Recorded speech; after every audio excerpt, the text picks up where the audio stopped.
I'm Michael Gurian. I'm the founder and president of the Gurian Institute, and I'm here at Army and Navy Academy. And Army and Navy Academy, I'm so proud to say, has become a Gurian Institute Model School.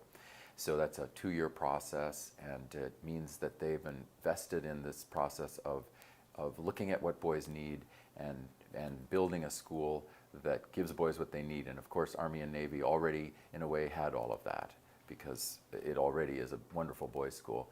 And what the Gurian Institute has done is bring the science in and collaborate in this. And so we're part of a collaboration together. And my work is very much genetics-based, it's nature-based, it's brain-based. So we're starting with nature, moving to nurture, then to culture. In other words, we got to understand how these brains are set up, both for boys and for girls. There is a boy crisis, I think, definitely. It's not just in the US, it's in the industrialized world. Boys are behind girls in their overall markers, right, for grades, etc. And so this is a growing problem. And in the US, we know that boys are getting about 70% of the D's and F's and only 40% of the A's.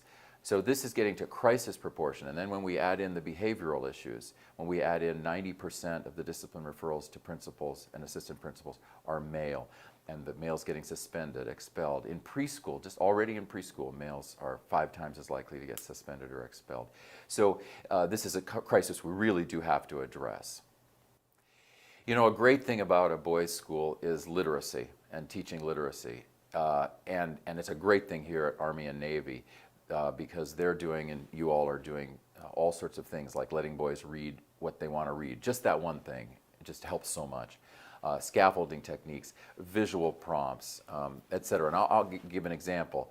These boys who are told to read something that to them just seems like a lot of words and doesn't have in it the kind of content they're looking for, their brains are not visualizing it the way we think they are, and their brains really want to visualize it. So if we let them read things that do interest them, what's actually happening is the brain is transferring the information in ways that meet the needs of that brain, and the brain processes it, retains it, and does well with it.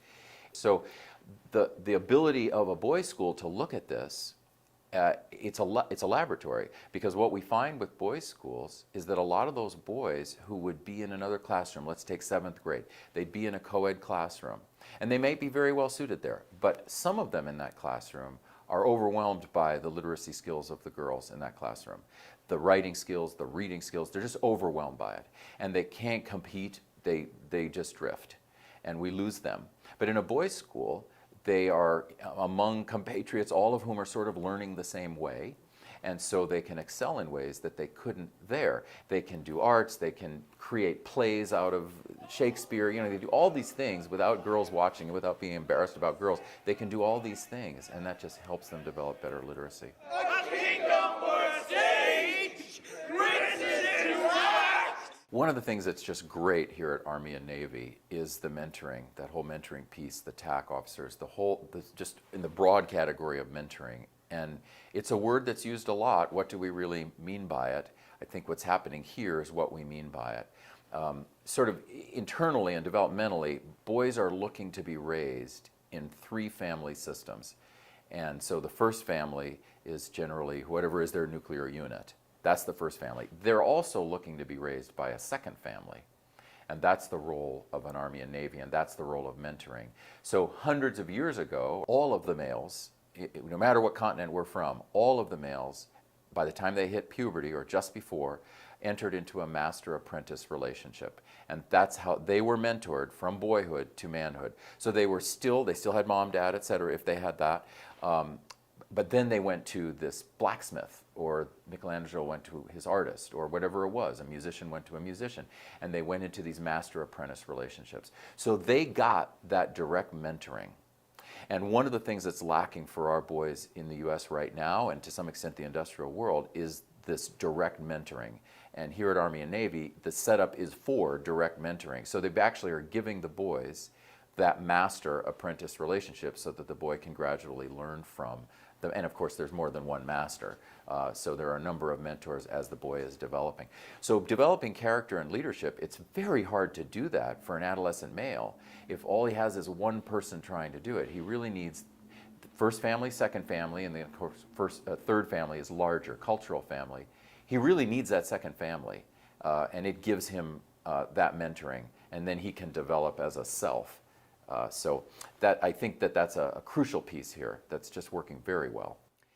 Every boy wants to grow up to be a good man, and every boy wants in some way to know how to lead. Even when he's following, he's thinking about leading. When he's leading, he's thinking about following. So it's just very, very deep. And I think one of the unheralded ideas or practices right now in the world is the practice of creating a safe container for boy energy, even adolescent boy energy that's very intense a lot of the time, creating the safe container for it, making sure there are mentors and adults creating this container, and then allowing the boys to make mistakes, allowing them to grow, allowing them to have impulses and then have to suffer for those impulses, allowing them to thus develop character, develop courage, develop impulse control, self-healing, all the things we want them to have.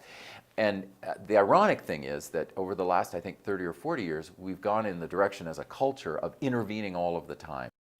My philosophy, my research shows that actually what's really bad is to intervene, because the locus of control of the boy's emotions and the boy's social emotional development moves to whoever intervenes. So the boy himself doesn't go through the process of learning. He moves to the adult who intervenes, and he has to, oh, the adult says that and I have to do that. It's really better to make sure the kids have a safe container, well-mentored container for their energy, and then let them move through that and make their mistakes and have their joys. Because boys are experiential learners, so they gotta learn it by real life, and they're not gonna learn it if someone keeps saying, okay, that was bad, stop, that was bad, stop. We really want them to go through the whole experiential process of social emotional development. And that's really historically how boys have raised themselves and been raised. This imprinting of someone intervening all the time, that's really very new in any world culture. And I'm glad to see Army and Navy going in the direction of what I think works better with boys. Big buddy, number one. Number one, number four. Number five. Number five. You know, this has been a unique weekend for me. I've spent these weekend days here with parents, teachers here, and with the boys. An amazing event. To see the joy in these boys' eyes, to see the focus and concentration.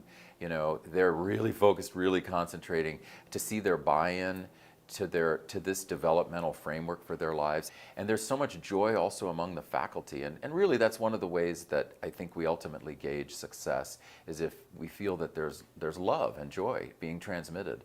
And I've really felt that here at Army and Navy. So being here for this weekend, not only have I taught a few things, but I've actually learned a lot. And I'm deeply appreciative to the community for teaching me.